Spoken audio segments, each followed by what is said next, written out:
Assalamualaikum warahmatullahi wabarakatuh. Alhamdulillahirabbil alamin wa bihi nasta'inu ala umuri dunya waddin. Wassalatu wassalamu ala asrafil anbiya'i wal mursalin wa ala alihi wa sahbihi ajma'in. Amma ba'du. Masyiral muslimin rahimakumullah. Segala puji bagi Allah alam semesta yang memerintahkan kita untuk terus bertakwa kepadanya. Takwa inilah bentuk syukur kita kepada Allah Subhanahu wa taala. Pada hari Jumat yang penuh berkah ini, kita diperintahkan bersalawat kepada Nabi akhir, Nabi kita Muhammad sallallahu alaihi wasallam, kepada keluarga, para sahabat serta pengikut setia beliau hingga akhir zaman. Masyiral muslimin rahimakumullah, kalau kita mau bandingkan anak muda saat ini dengan masa silam, sungguh jauh berbeda. Anak muda yang dulu ada di masa Nabi Shallallahu Alaihi Wasallam adalah mereka yang peduli pada agamanya, bahkan membela agama dan nabinya. Mereka juga punya akhlak yang mulia, seperti berbakti pada orang tuanya. Coba bandingkan dengan pemuda saat ini, atau yang lebih dikenal dengan zaman now. Ada 4 dosa yang akan kita temukan, dan 4 dosa ini dianggap biasa. Dosa pertama, durhaka kepada orang tua. Ayat yang memerintahkan untuk berbakti kepada orang tua adalah dari Quran surat Al-Isra ayat 23 yang artinya, dan Rabbmu telah memerintahkan supaya kamu jangan menyembah selain Dia, dan hendaklah kamu berbuat baik kepada ibumu, bapakmu dengan sebaik-baiknya. Jika salah seorang di antara keduanya atau kedua-duanya sampai berumur lanjut dalam pemeliharaanmu, maka sekali-sekali janganlah kamu mengatakan kepada keduanya perkataan dan janganlah kamu membentak mereka, dan ucapkanlah kepada mereka yang berkanan yang mulia. Karena Imam Ibnu Jarir At-Tabari rahimahumullah, yang dimaksud dengan ayat di atas adalah janganlah berkata jika kalian melihat sesuatu dari salah satu atau sebagian dari keduanya yang dapat menyakiti manusia, akan tetapi bersabarlah dari mereka berdua. Lalu raihlah pahala dengan bersabar pada mereka, bagaimana mereka bersabar merawatmu waktu kecil.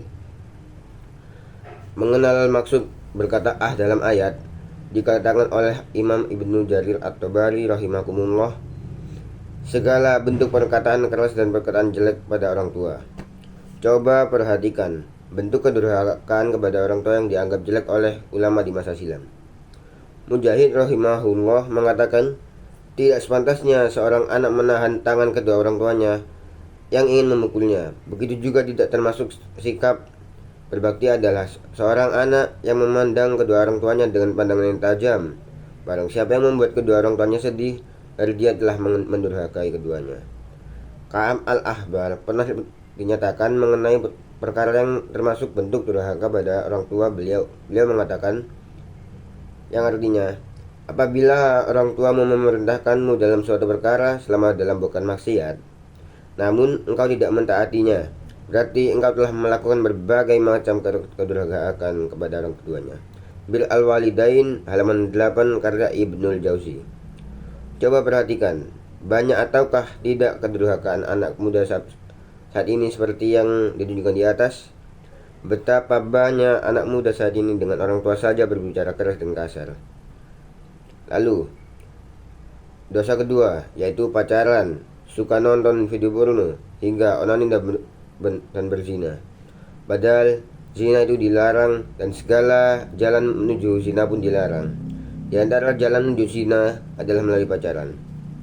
Dalam ayat disebutkan, A'udzubillahi minasyaitonirrajim, wala taqrabuz zina innahu kana fahisatan fasa'a sabila, dan janganlah kamu mendekati zina. Sungguh zina itu adalah suatu perbuatan yang keji dan suatu jalan yang buruk. Quran surat Al-Isra ayat 32. Imam Ibnu Katsir rahimahullah menyatakan bahwa Allah melarang zina dan mendekati zina, serta dilarang pula berbagai penyebab yang dapat mengantarkan kepada zina. Lihat tafsir Al-Quran Al-Azim surat kelima ayat 71. Kita pun dilarang melihat aurat yang lainnya seperti yang terjadi pada video porno yang saat ini jadi kecanduan bagi anak muda. Dari Abu Sa'id Al-Khudri radhiyallahu an, Rasulullah SAW bersabda, yang artinya, janganlah seorang laki-laki melihat aurat laki-laki lain. Janganlah pula seorang wanita melihat aurat wanita lain. Janganlah seorang lelaki berada dalam satu selimut dengan laki-laki lain.